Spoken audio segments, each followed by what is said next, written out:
perintah agar umat ini tidak meninggalkan kewajiban memahami atau memperdalam dan belajar ilmu agama adalah untuk membangun pada diri umat ini imunitas yang nantinya menjaga agama ini dari kepunahan, imunitas yang menjaga agama ini dari serangan-serangan pemikiran yang ingin menghancurkan Islam dan menghancurkan pemahaman yang benar tentang Islam. Sehingga Allah mengatakan dalam ayat yang kita baca tadi, "Wa ma kana al-mu'minuna liyanfiru kaffah." Konteks ayat ini sesungguhnya berbicara tentang dalam suasana perang. Tapi tiba-tiba Allah mensisipkan ayat mengingatkan kepada umat ini agar jangan semuanya ikut perang. Harus ada di antara umat ini yang tetap tekun mendalami ilmu agama. Tujuannya apa?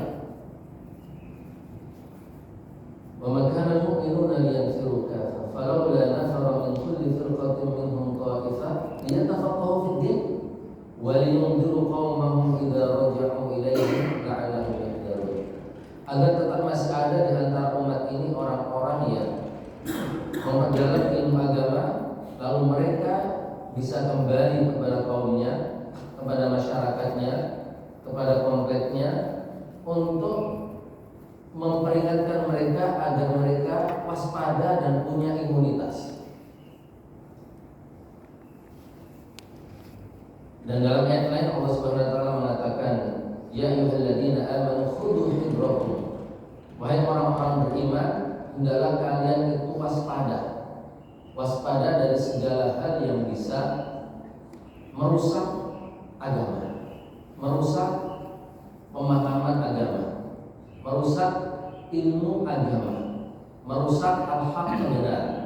Maka Allah Subhanahu wa taala memerintahkan kita untuk memiliki imunitas itu. Maka membangun imunitas adalah perkara yang dituntut di dalam Islam. Kenapa demikian hadirin yang dirahmati Allah Subhanahu wa taala? Bahwa fikih yang kita maksud ini menjaga agama. Fikih dalam arti yang umum, bukan sekedar ma'rifatul ahkam syariah min adillatiha at-tafsiliyah.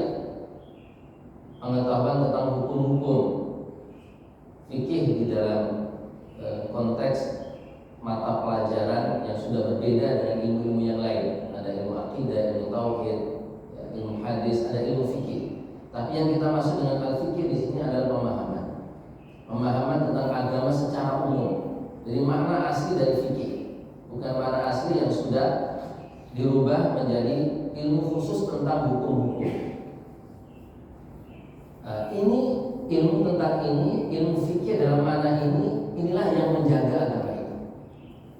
Pemahaman yang mendalam tentang Islam, tentang agama inilah yang akan menjaga agama ini. Jadi fikih ini menjaga agama. Pemahaman kita tentang agama ini akan menjaga agama dari tiga sisi. Yang pertama adalah yahfaduddin minad doya, akan menjaga agama dari kepunahan. Yang kedua adalah yahfaduddin minal jumud, akan menjaga agama dari kebekuan, kekakuan di dalam memahami nas, memahami syariat.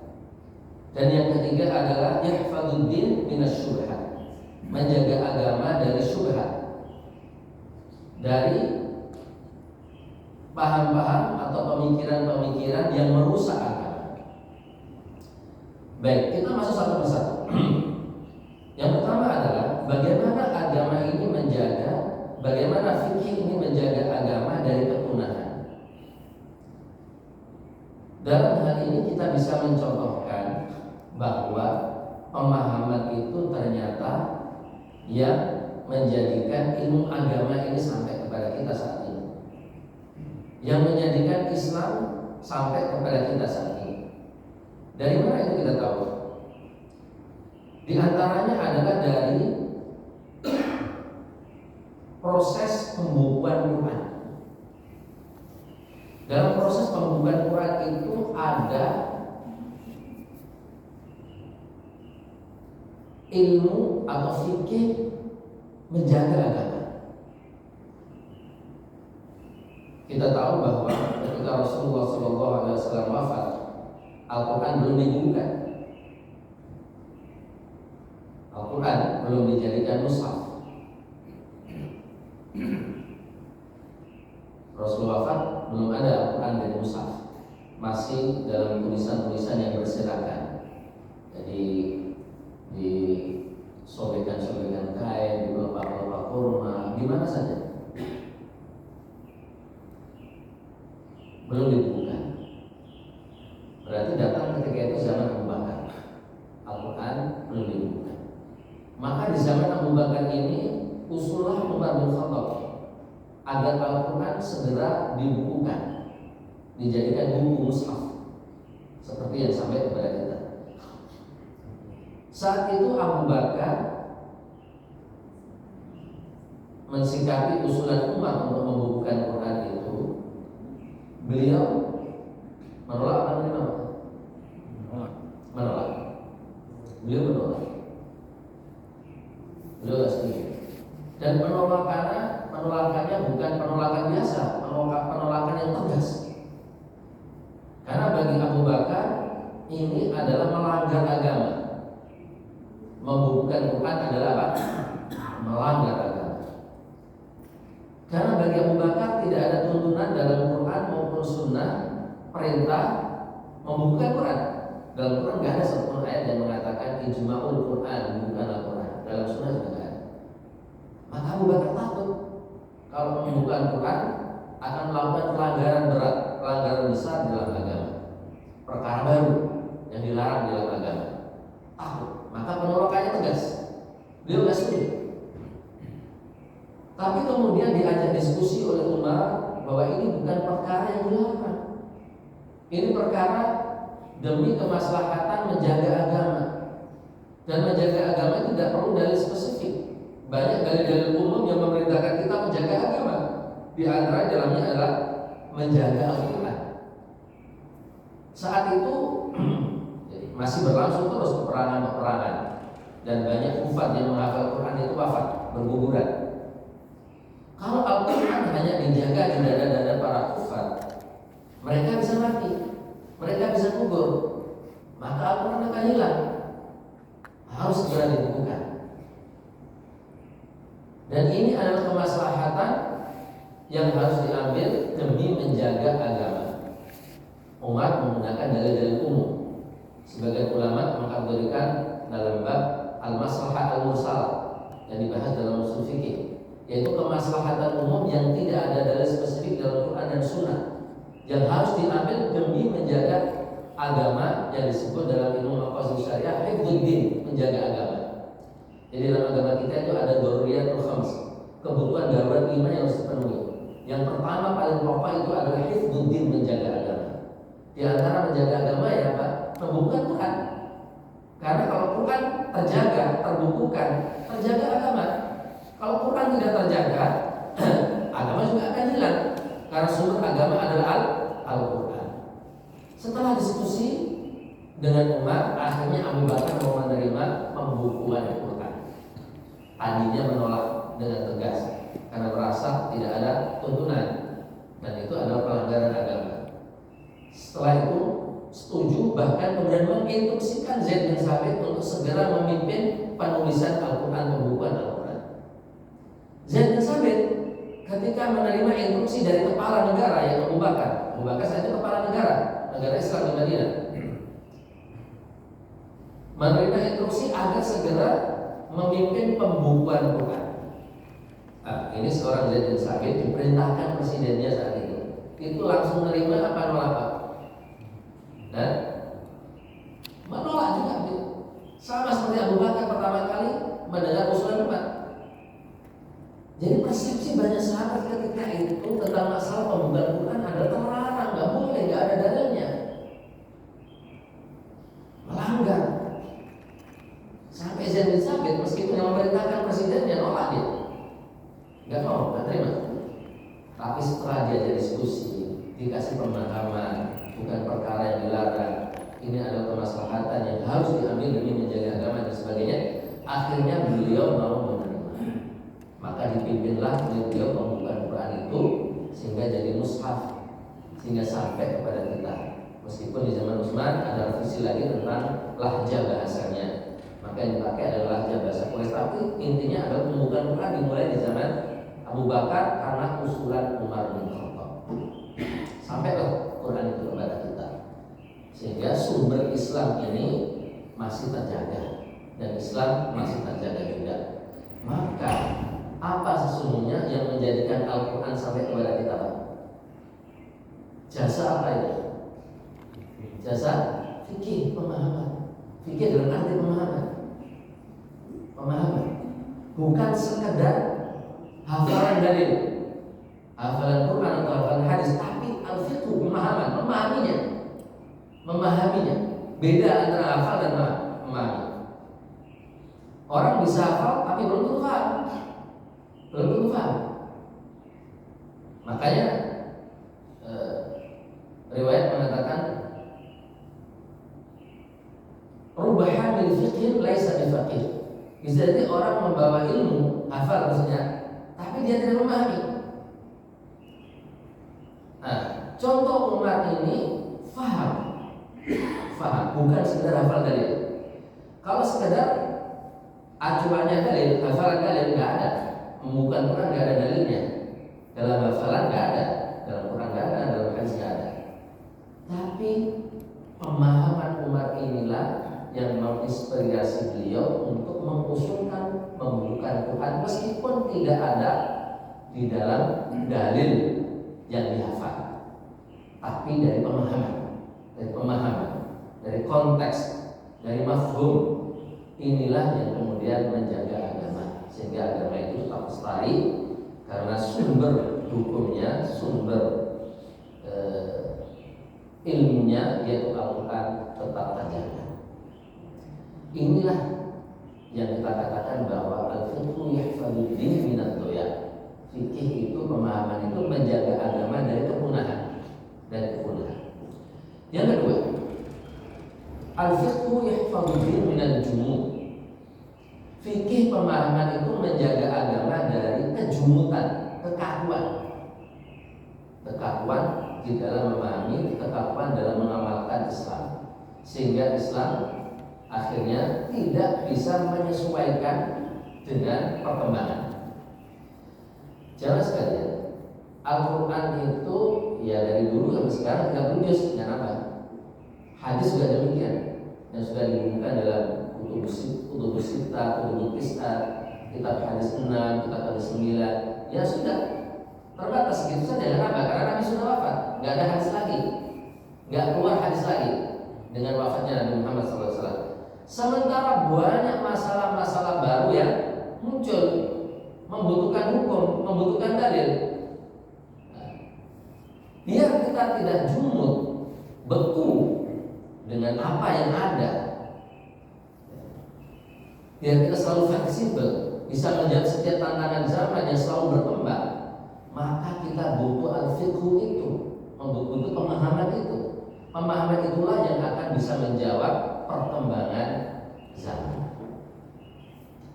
Banyak masalah dalam agama kita ini yang dibutuhkan pemahaman. Contoh mudah saja. Kalau kita bertanya apa hukum memakan harta anak yatim, harta anak yatim kita makan, apa hukumnya, Pak? Haram. Haram. Setiap hukum kan ada dalilnya. Apa dalilnya? Al-Quran.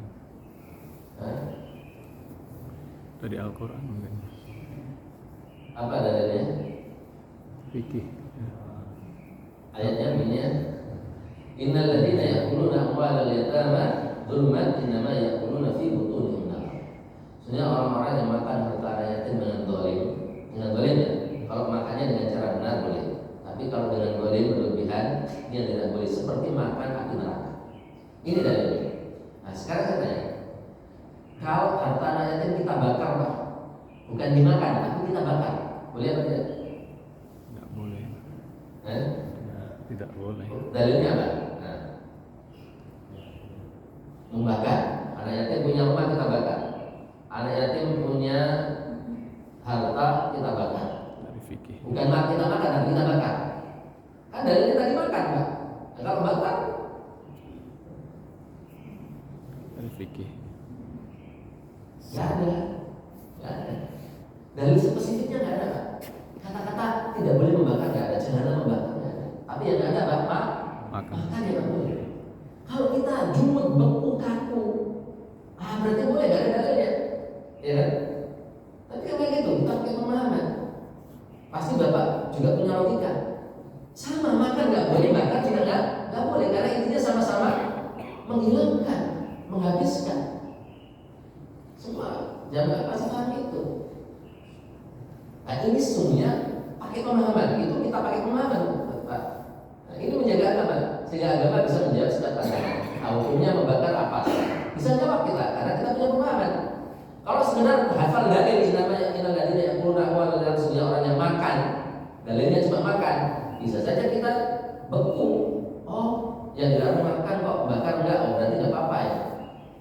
Tapi kita pakai pemahaman. Di situ kita pakai pemahaman. Di sini pemahaman itu menjaga agama dari kebekuan, dari kekafuran. Contoh lain misalkan, Pak, mukul orang tua, bapak, ibu kita pukul, boleh atau enggak? Tidak boleh. Nggak boleh kan? Dalilnya apa? Kenapa bapak pakai dalil itu? Padahal itu artinya adalah jangan berkata bukan jangan pukul. Bapak pakai apa berarti? Pemahaman. Berarti pemahaman. Ya. Pemahaman namanya qiyasul aula. Qiyasul aula itu mafhumul muwafaqah, pemahaman muwafaqah. Jadi Pak qiyas. Bapak langsung bisa. Berarti Bapak pakai pemahaman. Karena dalilnya hanya mengatakan melarang berkata bukan memukul. Kalau pakai pemahaman berarti begini. Kalau saja nggak boleh, apalagi mukul. Nah ini kemudian dikaidahkan di dalam usul fikih yang disebut dengan kaidah mafhumul muwafaqah atau qiyasul aula. Mafhumul muwafaqah. Jadi yang sedikit saja nggak boleh, apalagi yang banyak. Terkadang ada orang yang jumut, Pak, jumut, kaku. Nah, seperti yang terlalu tekstual. Sebagian orang yang tekstual itu ketika memahami misalkan hadis Rasulullah SAW tentang bahwa gadis itu kan kalau mau nikah tetap harus minta izin oleh orang tuanya kan, adabnya nggak boleh dipaksa, harus minta izinnya. Kata Rasulullah, wa idnuha sunnatuha, izinnya gadis itu adalah diamnya. Gadis kalau diam berarti setuju, karena biasanya malu kalau gadis. Kalau janda ya terus terang biasanya, bahkan malah nyari sendiri. Tapi kalau masih gadis biasanya malu. Maka untuk izinnya nggak perlu berbicara karena biasanya malu, cukup dia berarti setuju. Idnuha sunnatuha. Tapi orang yang kaku jumut begini, dalam kasus seandainya ada orang tua minta izin anaknya, nak, ini fulan mau nikah kamu mau nggak? Mau Pak, tolong nikahkan aku dengan dia. Dia berpendapat nggak sah, nggak boleh menikahkan anaknya jika anaknya bilang nikahkan aku. Karena hadisnya bilang apa? Izinnya anak gadis itu apa? Dia bukan berkata. Kan ini salah kaprah kan, Pak? Salah kaprah kan, Pak? Ya. Kalau dia aja setuju, apalagi mau ngomong. Tapi agama yang berbeda itu dari al-dohir, madhab yang terlalu tekstual. Terlalu tekstual artinya itu kaku, jumut, beku. Padahal semua orang pasti akan paham kalau diam saja izin, apalagi ngomong. Tapi ada, Pak, madhab. Padahal mereka tentu mendalami fikih, tapi madhabnya itu jumut sekali, beku. Dan mereka berpendapat nggak sah kalau gadis itu bilang bapak nikahkan aku dengan dia, nggak boleh. Bolehnya kalau anaknya dia. Dalam tentang hadis bahwa Rasulullah SAW memerintahkan kita untuk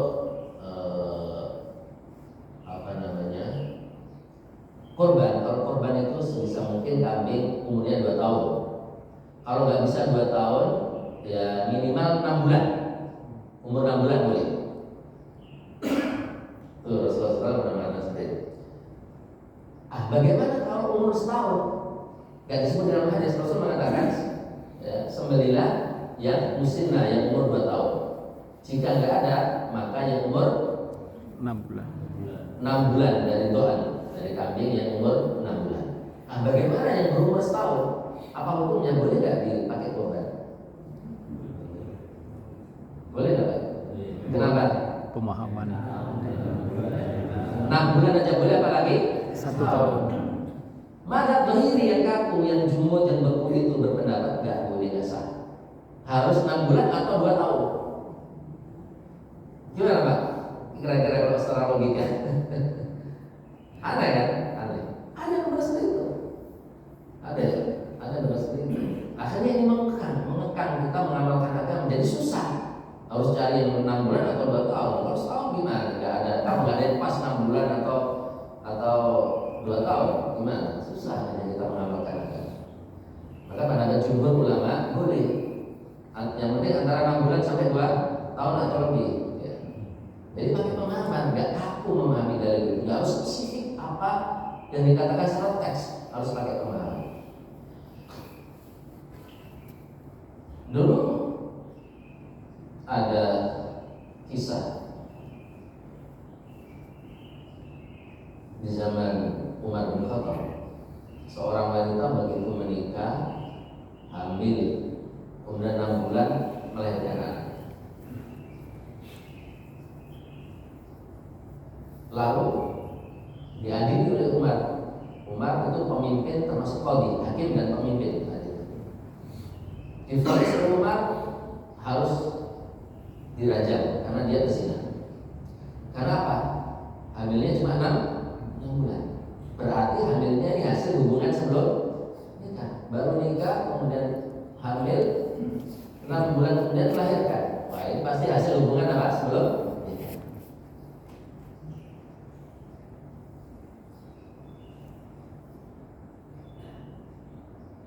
Maka divonis rajam oleh Umar. Keluarganya tidak terima, lalu meminta fatwa Imam Ali. Jadi cari second opinion. Datanglah ke Imam Ali. Maka Imam Ali mencoba memahami ayat-ayat Al-Quran yang ada tentang masalah ini. Kayak pemahaman. Memang dalil spesifik yang menyebut tentang masalah ini, kapan, berapa lama durasi kehamilan itu minimal dalam Islam, yang diakui dalam Islam, sehingga orang tidak disebut zina. Itu nggak ada secara spesifik. Maka Imam Ali menggunakan pemahaman, pakai logika. Maka dia buka ayat di dalam surat Al-Ahqaf. Maka dia menemukan dalam Al-Ahqaf itu wa hamluhu wa fisaluhu 30 syahra. Dan wanita itu mengandung bayi, wa fisaluhu, dan menyapinya setelah menyusui itu selama 30 syahra, 30 bulan. Jadi wanita itu mengandung bayi sampai menyapinya, menyapi dari susuannya itu 6 bulan. Berarti itu sudah termasuk hamil, menyusui sampai disapi, itu 6 bulan. Di dalam Al-Ahqaf 46 Imam Ali menemukan itu. Maka Imam Ali pakai logika. Cari-cari lagi ketemu dalam Al-Baqarah ayat yang mengatakan Al-Baqarah wal walidatu yurdi'na auladahunna haulaini kamilaini liman arada an yutimma ar-radha'ah. Dan hendaklah ibu-ibu itu menyusui bayinya 2 tahun penuh. Ini perintah Al-Quran. Hendaklah ibu-ibu itu menyusui bayinya 2 tahun. Maka susuan yang sempurna dalam Islam itu 2 tahun. 2 tahun berapa bulan? 24. Berarti masa kehamilan 24. Kalau dalam Al-Ahqaf kehamilan plus menyusui 30. Berarti berapa mungkin wanita itu hamil? Nah, 30 dikurangi 24 berarti berapa? 6 bulan. Berarti mungkin wanita itu hamil cuma 6 bulan. Wanita yang divonis Umar tadi itu hamilnya 6 bulan. Divonis pezina dan harus dirajam itu hamil hamilnya 6 bulan. Maka keluarganya punya alasan datang ke Umar. Wahai Umar, adikku, saudaraku ini ada udur dalam Al-Quran. Maksudnya ada celah yang ditunjukkan oleh Al-Quran untuk lepas dari hukuman raja. Karena ternyata mungkin, secara pemahaman mungkin wanita itu hamil 6 bulan. Awalnya Umar gak menerima, tapi setelah dijelaskan, dipanggillah Imam Ali di hadapan Umar, dijelaskan, digabungkan antara Al-Ahqaf dan Al-Baqarah, pakai pemahaman. Akhirnya Umar menerima. Dan dari situ kemudian ditetapkan oleh ulama dalam Islam, aqallu muddatil hamli 6 ashhur. Durasi kehamilan yang paling minim itu adalah 6 bulan. Sehingga ini dipakai panduan para qadhi, para hakim untuk menghukumi orang itu hamilnya setelah nikah atau sebelum nikah. Itu ini. Jadi 6 bulan itu batas minimalnya. Jadi diterapkan terus di dalam pengadilan Islam. Munculnya kaidah durasi minimum untuk hamil 6 bulan itu berdasarkan dalil spesifik apa pemahaman? Pemahaman. Dari pemahaman. Nggak ada dalil spesifik yang mengatakan itu, nggak ada dalam hadis Al-Quran, nggak ada. Itu pemahaman. Maka pentingnya pemahaman itu, pemahaman menjaga agama dari kekakuan, dari junub. Masalah riba itu juga berkat pemahaman. Kenapa orang tukar menukar uang 1 juta lama ditukar 950.000 baru, itu riba? Padahal dalil larangan riba itu barang-barang yang tidak boleh dilakukan riba, yang maksudnya tidak boleh ketika tukar menukar itu beda kadar, beda jumlah, itu yang disebutkan dalam hadis kan adhab bidhab wal fiddah bil fiddah, emas dengan emas, perak dengan perak. Kan nggak ada uang dengan uang, nggak ada. Secara dalil sisi nggak ada. Yang ada apa? Emas dengan emas, perak dengan perak, atau gandum dengan gandum, garam dengan garam. Tapi uang nggak ada. Kok dilarang? 1 juta uang lama dengan 950.000 uang baru kok riba? Gara-gara beda jumlahnya. Padahal hadisnya larangannya itu, larangan dalam hadis itu menyebutkan kalau tukar menukarnya itu emas, perak, bukan uang dan uang. Pakai apa Pak berarti? Pemahaman. Jadi ulama kemudian memahami dari nas Nabi, adhab bidhab wal fiddah bil fiddah, tukar menukar emas dengan emas, perak dengan perak, itu tidak boleh beda timbangan, harus sama persis kadarnya. Dulu emas dan perak sebagai alat tukar. Kemudian mereka membuat sebuah kesimpulan, ilahnya kenapa dilarang riba dalam emas dan perak? Karena alat tukar. Athaman, bahasa ulama athaman, alat tukar. Sehingga ketika datang zaman tidak pakai lagi emas, perak dan sebagai alat tukar, pakainya uang, maka uang ini menempati posisi emas. Sehingga sama dikiaskan dengan emas, maka tukar menukar uang dengan uang harus sama kadarnya. Ini pakai pemahaman, bukan pakai teks, tapi pakai pemahaman. Maka ada lagi pemahaman itu menjaga kita atau Islam dari kejurutan. Hukum narkoba, apa hukum narkoba Pak? Haram. Dalilnya apa? Larang. Masya Allah, luar biasa nih. Paham? Ulama. Jadi dalilnya narkoba, betul. Dan itu pakai apa Pak? Pemahaman. Yes. Gak ada dalil spesifik dalam Quran Sunnah larangan mengkonsumsi narkoba, gak ada. Apa? Narkoba kan orang bahasa Arab bisa al-hashish. Gak ada kata-kata itu dalam Quran maupun Sunnah. Yang ada adalah apa? Kullu muskirin khamrun. Kullu muskirin khamrun, kullu khamrin haram. Setiap yang memabukkan adalah khamr, dan setiap khamr adalah haram. Berarti khamr itu haram. Kenapa khamr haram? Kenapa dinamakan khamr? Khamr dekat arti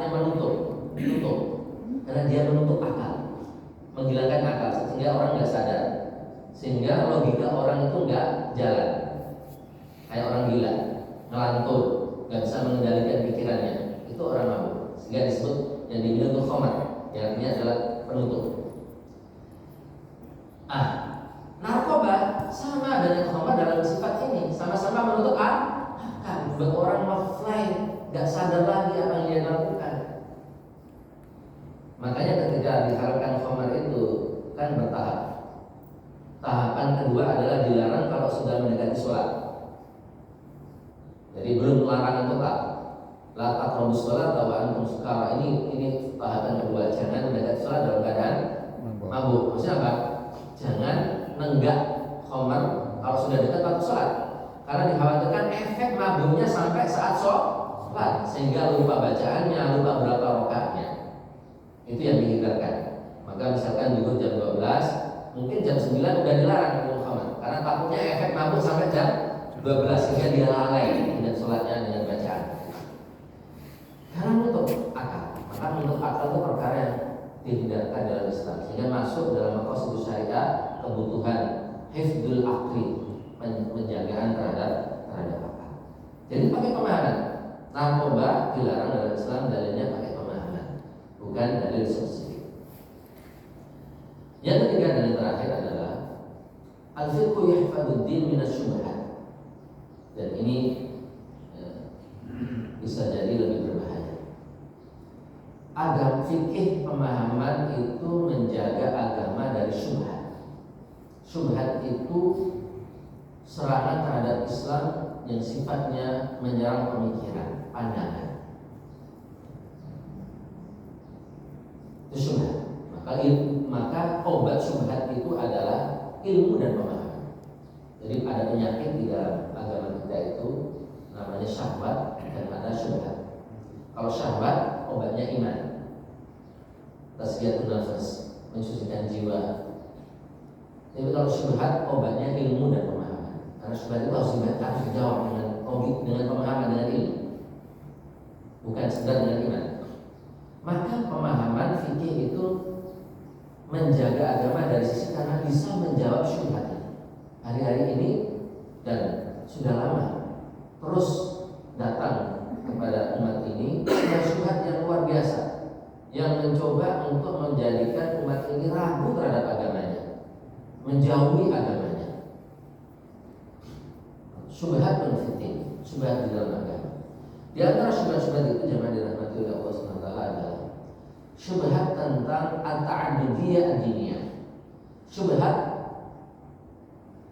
yang berbentuk fikrah, pandangan tentang pluralisme agama, bahwa semua agama sama, semua agama sama, gak ada bedanya antara Islam, Yahudi atau Nasrani, atau bahkan diperluas juga dengan agama yang lain, meskipun yang tidak punya kitab samawi pun sama. Yang membedakan manusia adalah amal kebaikannya di dunia.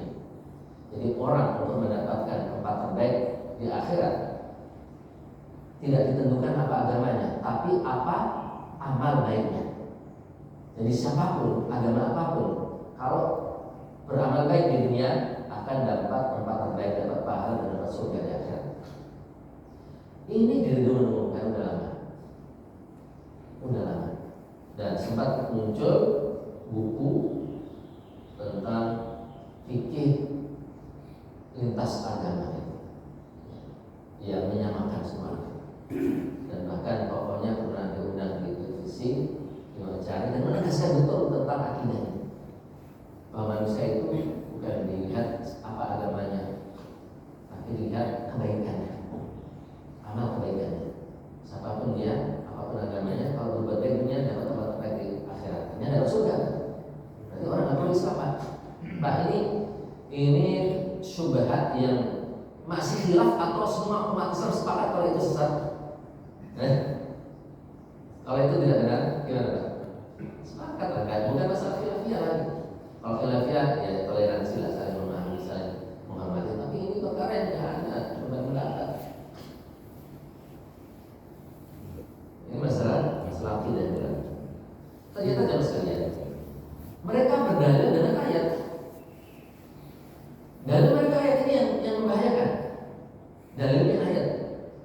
Di antaranya adalah di dalam surat Al-Baqarah 62. Allah mengatakan innal ladzina amanu wal ladzina hadu wan nasara was sabiin man amana billahi wal yawmil akhir wa 'amila shalihan falahum ajrun 'inda rabbihim wa la khaufun 'alaihim wa la hum yahzanun.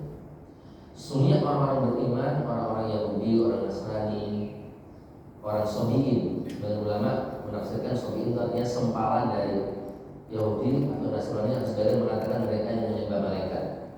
Kalau menyembah malaikat berarti musyrikin. Karena siapapun yang menyembah selain Allah berarti musyrik.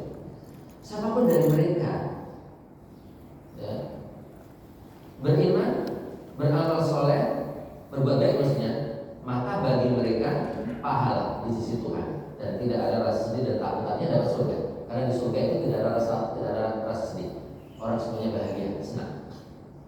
Rasa sedih dan takut dicabut oleh Allah Subhanahu wa taala. Ini maksudnya adalah surga. Jadi mereka ini agama-agama Yahudi, Nasrani maupun orang yang menyembah malaikat ini selama berbuat baik di dunia dapat pahala di akhirat dan masuk surga. Berarti orang itu ya, ukurannya bukan apa agamanya tapi apa? Amalnya. Gimana Pak cara menjawabnya? Dalilnya ayat misalnya. Ada yang mencoba? Dalilnya pakai ayat. Al-yawma akmaltu lakum. Ya. Al-yawma akmaltu lakum wa atmamtu alaikum wa Islam Madinah. Wa raditu Islam Madinah. Ya. Al-Maidah. Ya. Maksudnya berarti agama sudah dicukupkan sempurna. Terus dan aku ridhoi Islam sebagai agama.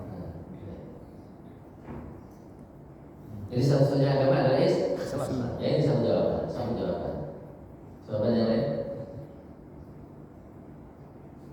Inna dina inda wa Islam. Nanti nanti kita Islam. Maksudnya agama yang sah itu adalah Islam. Islam Allah Subhanahu Wa Taala. Bisa atau bamayin dari Islam ini kalau yuqbal minhu wa fil akhirati minal khasirin. Barang siapa yang mencari agama selain Islam maka tidak diterima oleh Allah dan mereka termasuk orang yang merugi. Maksudnya apa? Amalnya tidak diterima. Mereka merugi karena amalnya tidak diterima oleh Allah Subhanahu Wa Taala. Bisa ya, semua bisa jadikan dalil. Tapi itu masih umum. Kita bisa membantah dalil ayat ini. Menafsirkan ayat ini metodologi tafsirnya yang kita harus kritisi. Menafsirkan ayat tidak cukup hanya merujuk pada terjemahan. Harus merujuk pada tafsir. Penafsiran para mufassirin, para sahabat, para tabi'in dalam menafsirkan ayat ini. Dan di antara metodologi tafsir yang benar itu adalah ketika menafsirkan melihat konteksnya. Konteks ayat itu dalam masalah apa? Ini Allah berbicara tentang Yahudi Nasrani sebelum Muhammad diutus sebagai Rasul. Yahudi Nasrani dulu sebelum Muhammad diutus sebagai Rasul membawa Islam, yang menasab, yang menghapus semua agama sebelumnya. Sebelum itu. Jadi siapapun di antara mereka Yahudi Nasrani sebelum Muhammad diutus sebagai Rasul beriman, beramal soleh, dapat surga. Tapi ketika mereka hidup di zaman Nabi Muhammad, maka tidak berlaku lagi keimanan mereka dengan agama mereka. Tidak berlaku, harus iman kepada Nabi Muhammad dan ajaran Nabi Muhammad. Jadi konteksnya berbicara tentang Yahudi Nasrani sebelum Nabi Muhammad sebagai Rasul. Benar, ayat ini benar. Yahudi Nasrani kalau beramal soleh dapat surga, tapi sebelum Nabi Muhammad itu sebagai Rasul, sebelum ada Islam setelahnya yang menghapus sebelumnya. Jadi itu konteksnya. Jadi tidak benar mereka menggunakan dalil ini untuk mengatakan bahwa semua agama sama. Selain dalil-dalil disebutkan Bapak tadi, ya itu jawaban kita. Jadi harus kembali kepada metodologi tafsir. Jadi hal yang paling sederhana dalam Al-Quran sebenarnya paling sederhana, yaitu apa? Melihat munasabahnya, konteksnya apa? Enggak melihat terjemah langsung mengambil kesimpulan. Nah ini bahaya. Syubhat yang kedua adalah selain pluralisme agama, mereka juga sebenarnya punya dalil lain, tapi sama gampang untuk dibantah. Dalam surat Ali Imran 64 tentang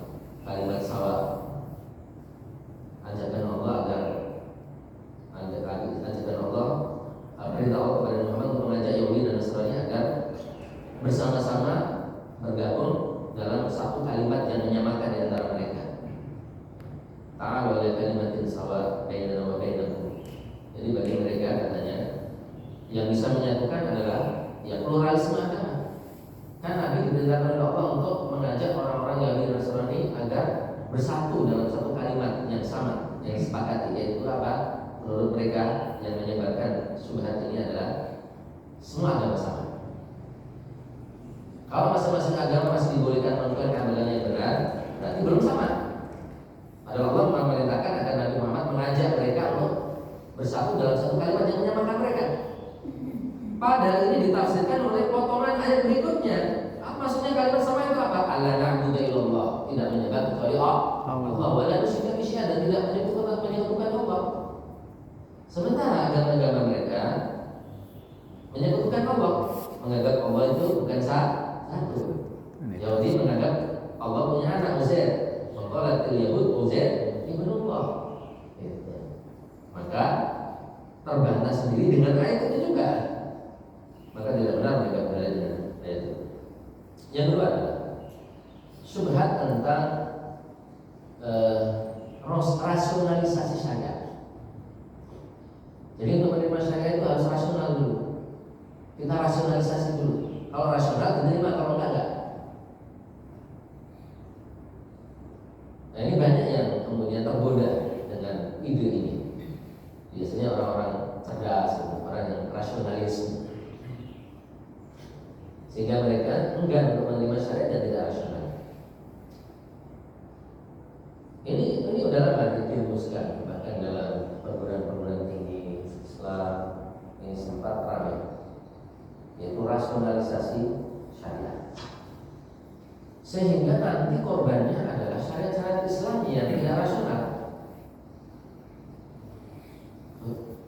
Yang banyak syariat Islam yang tidak rasional dalam masalah-masalah akidah, masalah-masalah keimanan. Itu kan keimanan, akidah itu kan intinya ujian kan, ujian keimanan. Rasional atau tidak rasional harus kita imani. Ini bahaya kalau sudah masuk di sini. Seperti ini. Hari kebangkitan ada apa tidak? Hari kebangkitan. Tidak ada bagi orang yang rasionalis. Yang rasional. Masa sih orang sudah mati kok dibangkitkan lagi bersatu dengan dagingnya? Ya, padahal sudah remuk. Kok bisa dibangkitkan lagi? Memangnya sudah pernah mengalami atau pernah, memangnya orang Islam itu ada yang pernah pengalaman dibangkitkan kemudian dibangkitkan lagi sehingga punya teori itu? Kan tidak ada. Kok bisa-bisanya mau meyakini teori itu bahwa manusia setelah mati akan dibangkitkan lagi? Ya. Mengajak untuk rasionalisasi syariat. Nah, ini nggak rasional, harus ditolak itu. Karena teori nggak berdasarkan pengalaman, nggak berdasarkan empiris, nggak berdasarkan pengalaman, harus ditolak ini. Nggak ada manusia yang pernah mengalami itu, atau kaum muslimin nggak ada satu yang mengalami itu lalu membuat teori ini, maka tidak benar.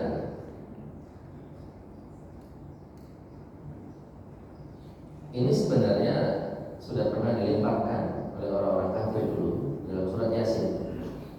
Mereka bertanya, "Man yuhyil 'idhama wa hiya ramim?" Siapa yang bisa membangkitkan tulang-tulang sudah remuk? Maka dijawab oleh Allah, "Qul," katakan oleh Muhammad, "yuhyiha alladzi ansha'aha awwal marrah." Jadi Allah mengajak Muhammad, menyuruh Muhammad untuk menjawab pakai logika. Mereka pakai rasional, jawab pakai rasional juga. Jawab pakai logika juga. Maka caranya apa? Yang menghidupkan kembali tulang-tulang yang sudah remuk itu adalah zat yang menciptakannya dari tidak ada menjadi ada. Nah ini jawaban tahu. Logikanya berarti begini. Kalau menciptakan dari tidak ada menjadi ada saja bisa, apalagi yang sudah ada dikembalikan. Mengembalikan lebih mudah, mendaur ulang lebih mudah daripada menciptakan. Sekarang barang-barang produksi lebih mudah mana Pak? Mendaur ulang apa menciptakan? Mendaur ulang. Yang menciptakan, yang mengarang pertama, yang menciptakan lampu pertama, yang menemukan lampu pertama, itu yang paling susah. Ada pun mendaur ulang itu gampang. Servis yang rusak itu gampang. Tapi yang menemukan cuma satu orang. Susah. Dan pakai logika.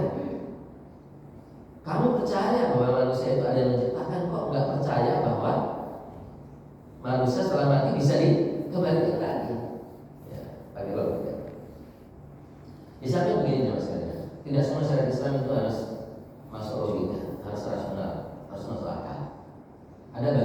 dengan ujian keimanan. Itulah fungsi agama, ujian keimanan, ujian keimanan. Kalau semuanya gamblang jelas ya nggak ada ujian, nggak ada ujian keimanan. Banyak contoh misalkan yang tidak rasional.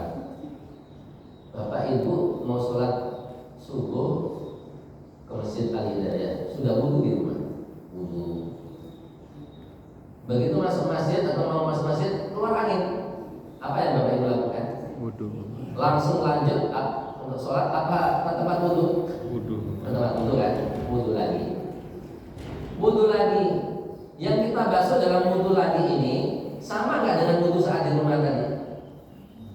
Sama. Yang dibasuh apa Pak? Kepala. Apalagi? Tangan. Apalagi? Kaki. Kepala, kaki. Lubang keluar angin gara-gara itu wudu batal kok nggak dibasuh? Hah? Kok nggak dibasuh? Kok sebab batalnya wudu malah nggak disentuh air, malah hal yang lain yang berkaitan disentuh. Rasional nggak? Mungkin dia rasional. Tapi kan kita bisa menerima itu, nggak pernah protes kan kita?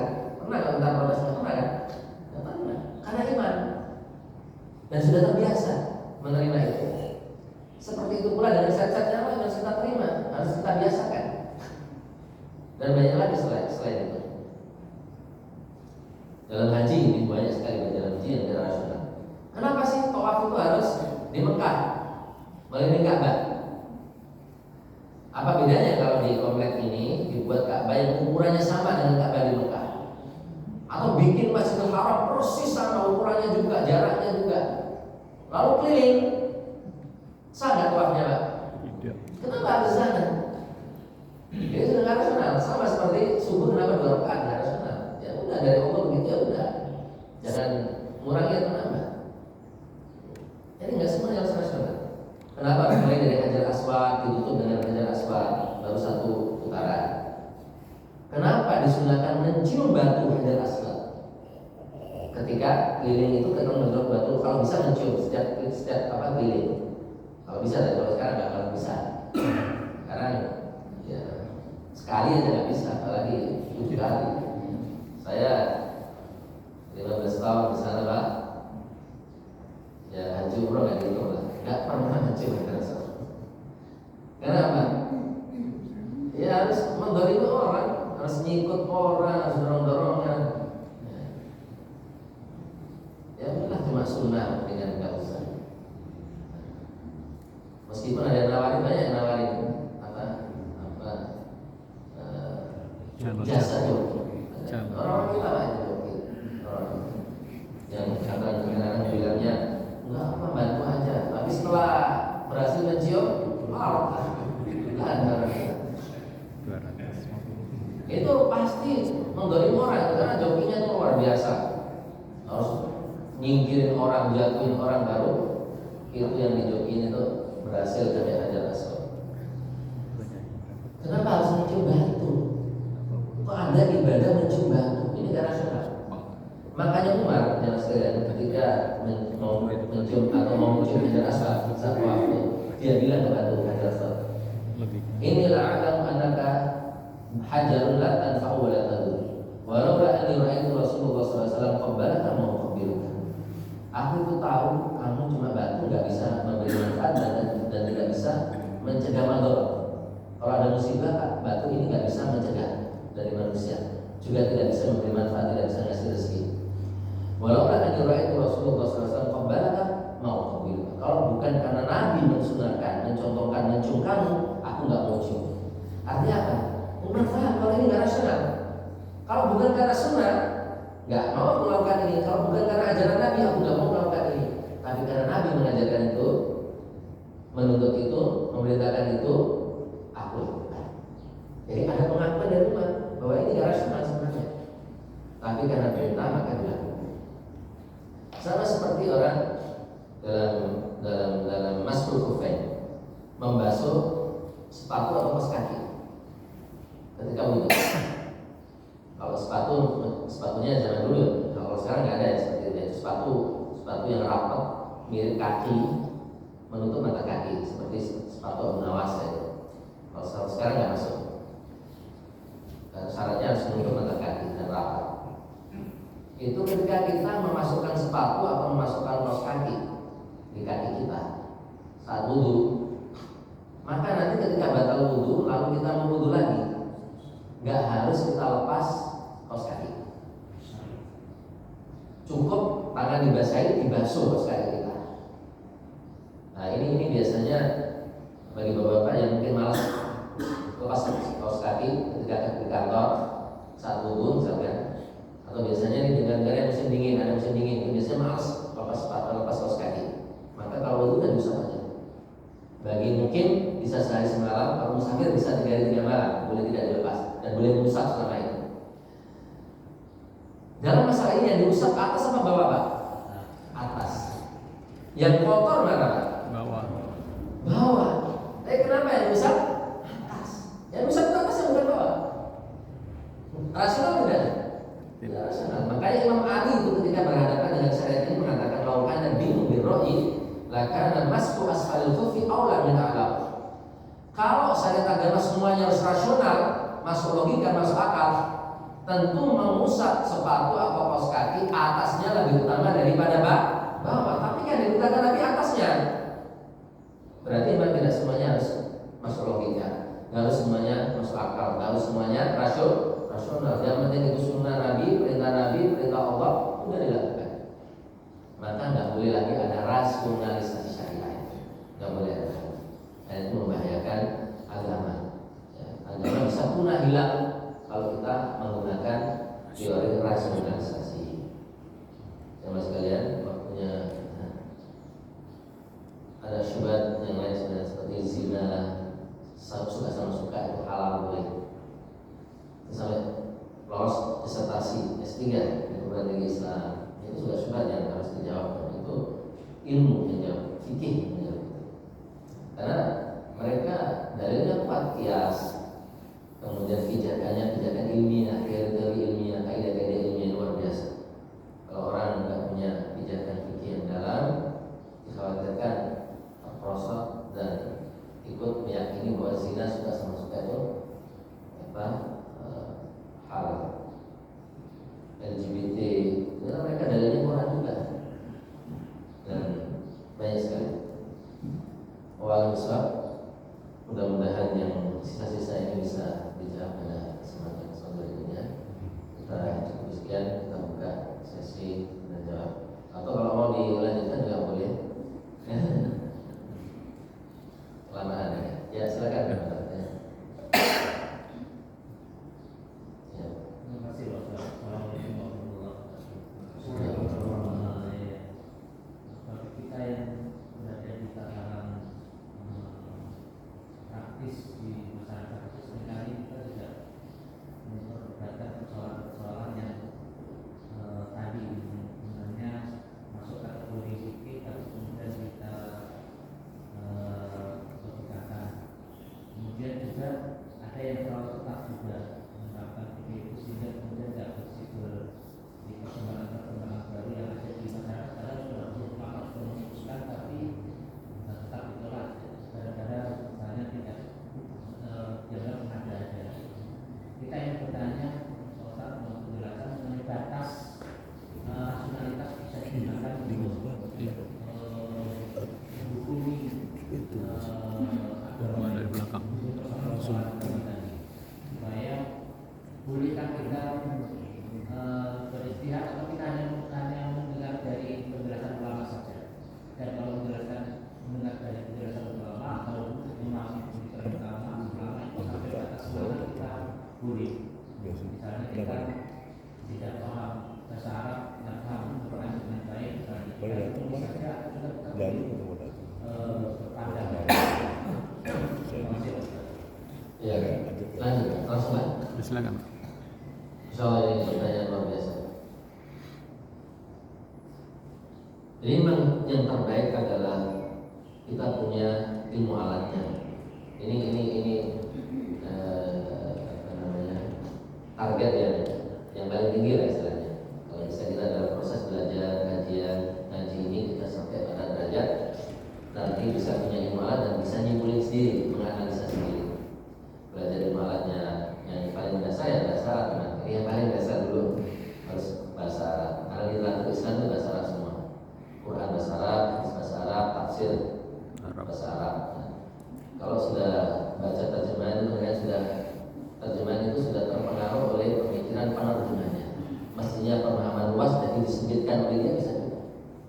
bisa juga ditirukan dan sebagainya. Ketika kita sudah punya alat, kita bisa beristihad, bisa nyimpulin sendiri, menganalisa sendiri, nggak perlu pakai tanya lagi. Ya, meskipun juga tetap namanya ulama, kadang nggak semua tahu ya, kita harus bertanya ke ulamanya. Tapi minimal banyak hal yang terjawab. Jika tidak, maka bisa bertanya. Fas'alu ahla dzikri untuk latangan. Tanyalah ahli ilmu jika tidak tahu. Tapi ada hal-hal yang setiap muslim bisa langsung mengeksekusi. Perkara-perkara yang tidak ada dalilnya sama sekali. Langsung bisa juga pakai logika. Hal-hal yang ya secara fitrah, secara dasar akal manusia bisa langsung menjawab. Kayak bapak tadi aja langsung bisa jawab kayak begitu kan? Itu ada hal yang bisa langsung ya, jelas, perkara yang jelas. Seperti perkara yang memang tidak ada dalil spesifik. Ini yang perkara-perkara yang tidak ada dalil spesifik dan tidak bertentangan dengan dalil, bisa kita langsung menyimpulkan. Tapi perkara yang sudah ada dalilnya nggak bisa kita pakai logika. Sudah ada dalil spesifiknya, sudah ada dalilnya, sudah ada ketentuan dalam syariat, lalu pakai logika lagi mau tahu teori yang nggak bisa. Logika di dalam masalah-masalah seperti itu hanya bisa untuk menggali hikmahnya. Kenapa ini disyariatkan? Maka pakai rasionalisasi, macam pakai mencari hikmahnya, untuk menguatkan agar kita bisa secara rasional mau mengamalkannya. Bukan malah untuk menolak, tapi untuk menguatkan kita agar mengamalkan itu. Jadi kita merasionalisasi demi lebih kuat lagi untuk mengamalkan syariat, bukan malah menjauhkan syariat. Karena al-hikmatu dhalatul mu'min, hikmah itu barang hilangnya setiap orang mukmin, siapapun. Boleh mencari-cari, boleh kita menganalisa dari hikmah semuanya. Hikmah tentang kenapa sholat itu rukuknya seperti itu, sujudnya seperti itu. Cari hikmahnya, bukan merasionalisasi untuk menolak tata cara sujud atau rukuk, tapi merasionalisasi hikmah dibalik rukuk dan sholat. Rukuk itu ternyata secara medis manfaatnya ini itu, sujud begini itu ini itu ada, itu sudah dianalisakan itu dalam dunia kedokteran. Nah itu boleh menambah sisi hikmah, boleh, bebas itu, bebas. Tapi kalau sampai menghantamnya dengan sampai kepada menolaknya gara-gara rasionalisasi yang tidak boleh. Jadi boleh tetap rasionalisasi dalam rangka lebih tadi menjalankan syariat, bukan malah sebaliknya.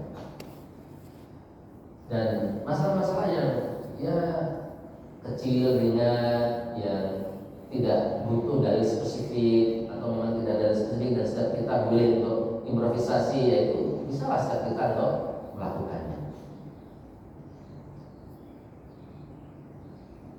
Jadi itu kurang lebihnya seperti itu, Pak.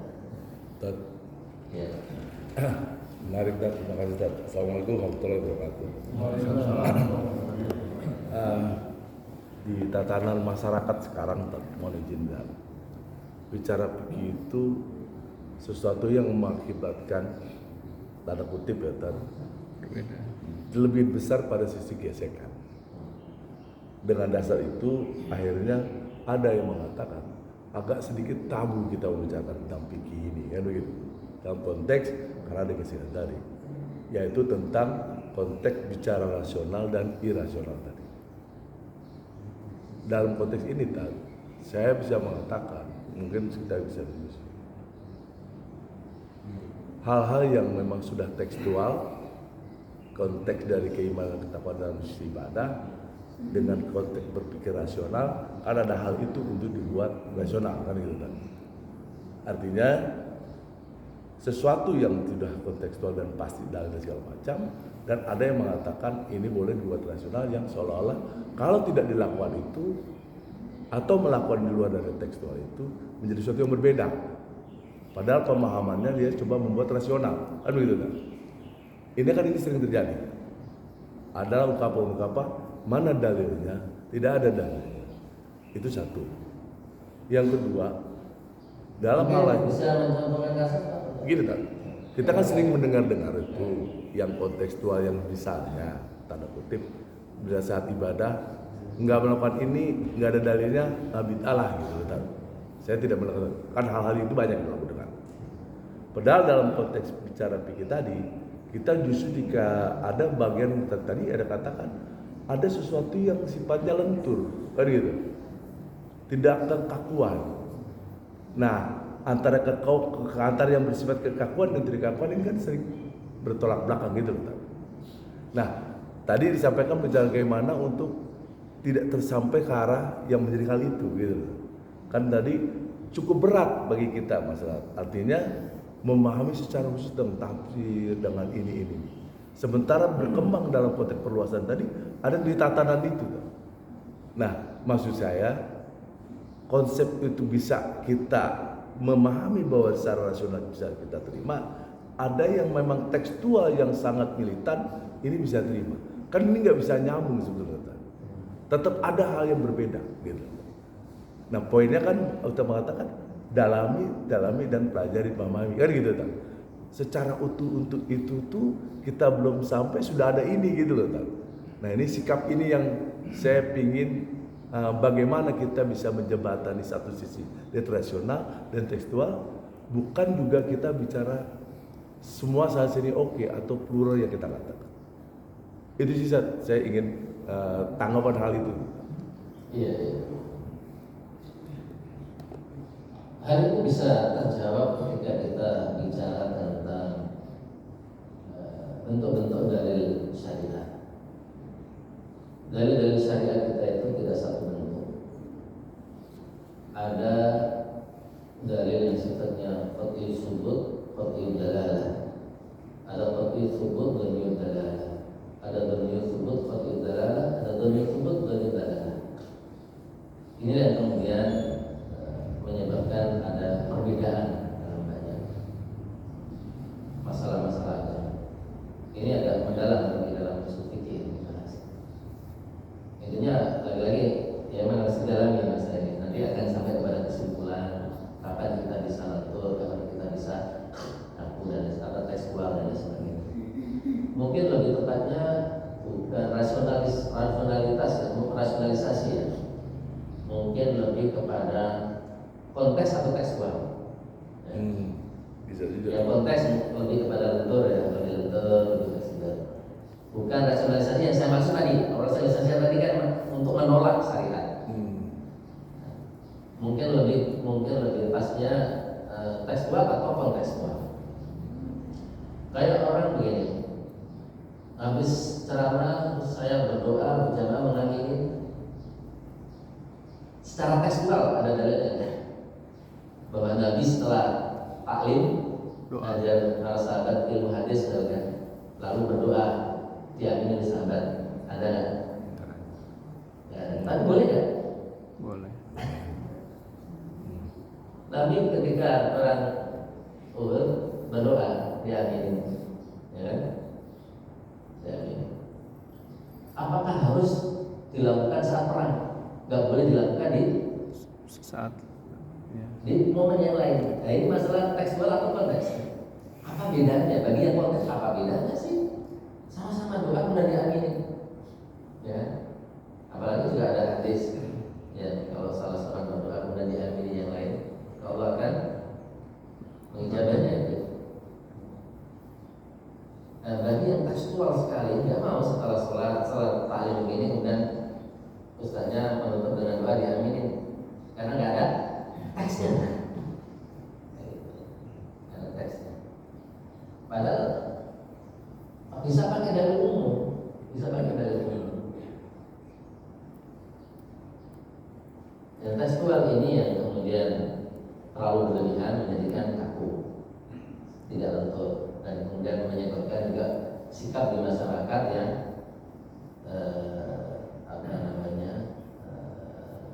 menimbulkan kebiasaan.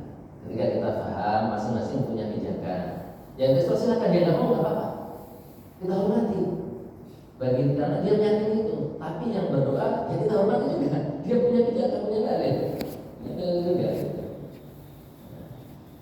Sama kayak membahas basmalah itu dijahatkan apa tidak oleh imam.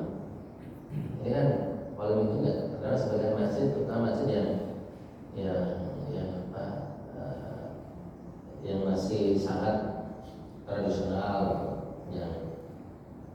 yang punya pemahaman bahwa basmalah harus dijaga. Karena kalau dalam fikih masalahnya khilaf. Ada yang mengatakan sunnah disirkan, ada yang mengatakan sunnah dijaharkan. Sunnah dijaharkan.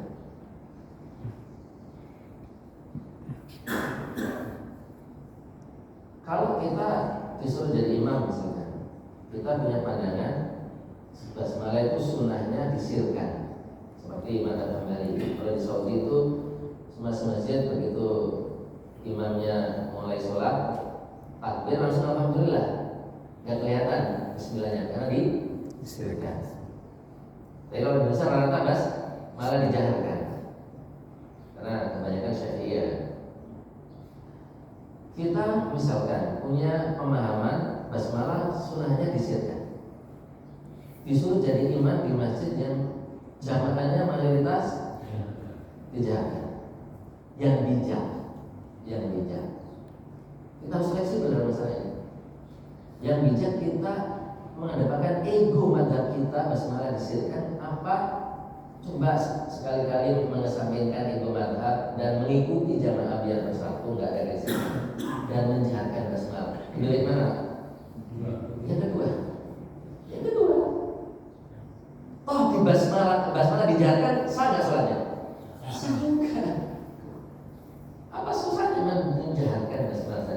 Kadang orang nggak mau fleksibel, kaku dalam masalah ini.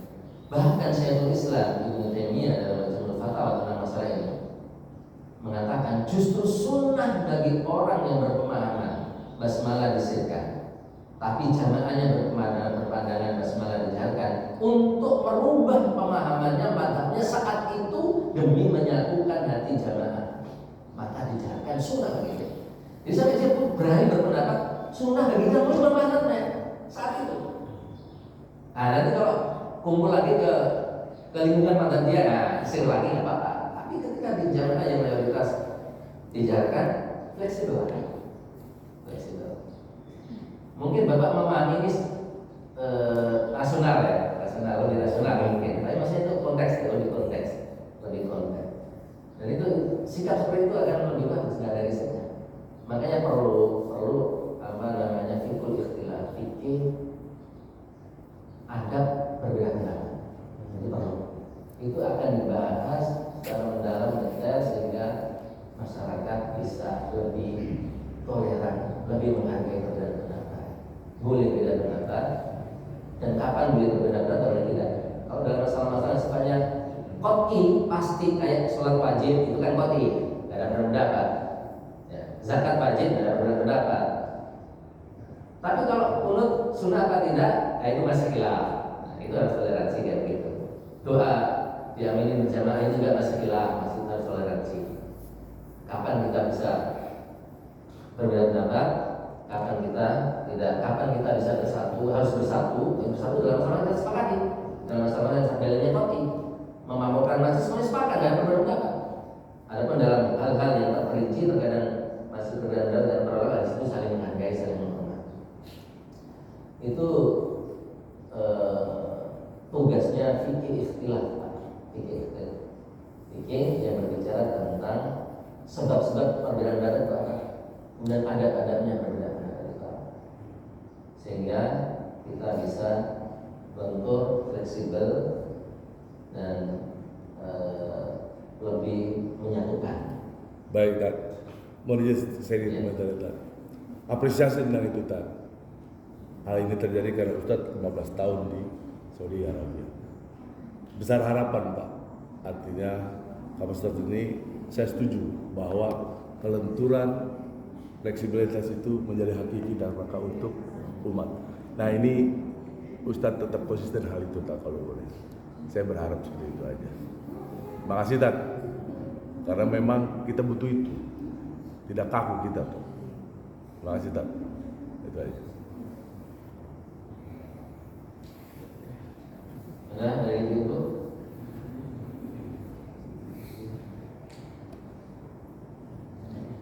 Baik, kita tutup dengan kafaratul majlis ya. Subhanallah. Assalamualaikum warahmatullahi wabarakatuh. Waalaikumsalam warahmatullahi wabarakatuh.